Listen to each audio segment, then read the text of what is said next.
নমস্কার, আমদরিয়া নিউজে সকলকে জানাই স্বাগত। আমি অঙ্কিত, আমার সাথে রয়েছে প্রতিনিধি রিয়াঙ্কা। এসেছি এক ঝলকে কিছু খবর নিয়ে। এক, আরজি কর মেডিকেল কলেজ হাসপাতালে তরুণী চিকিৎসকের ধর্ষণ ও খুনের মামলায় দোষী সঞ্জয় রায়ের ফাঁসি চান না নির্যাতিতার বাবা মা। সোমবার কলকাতা হাইকোর্টে তাদের আইনজীবী কথা জানান। নিহত তরুণীর বাবা মা চান দোষী সর্বোচ্চ সাজা অর্থাৎ মৃত্যুদণ্ডের প্রয়োজন নেই। নিহতের বাবা মার সন্দেহ প্রকৃত অপরাধী অধরা, তাদের ধরা হোক। 2, যৌথ সংসদীয় কমিটিতে পাশ হয়ে গেল ওয়াকফ বিল। বিরোধীরা 44টি সংশোধনীর দাবি করেছিলেন। 14টি সংশোধনীর প্রস্তাব কমিটি গ্রহণ করেছে। 3, বৈদ্যুতিক ট্রেনের কামরায় ছাদে উঠে রিল বানাতে গিয়ে বিদ্যুতের তারে ঝলসে 16 বছরের এক কিশোরের মৃত্যু হয়েছে। সোমবার সকালে বর্ধমানের কান্দারা স্টেশনের ঘটনা। সে কেতুগ্রাম স্কুলে পড়ত।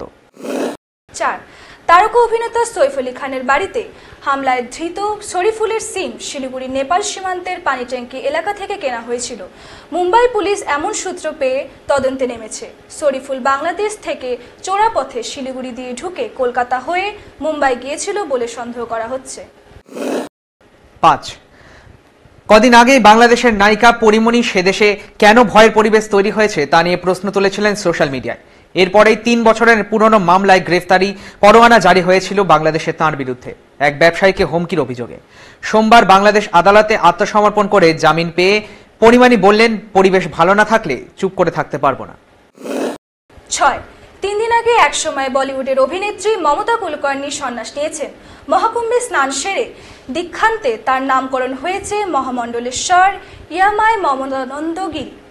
নাম না করে তার তীব্র প্রতিক্রিয়া জানিয়েছেন বাবা Ramdev.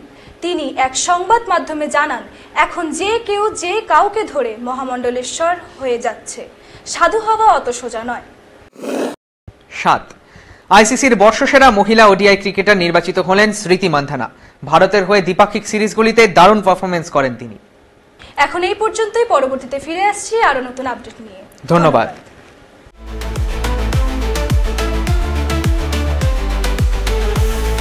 Amudoria News, Voice of the Marginal.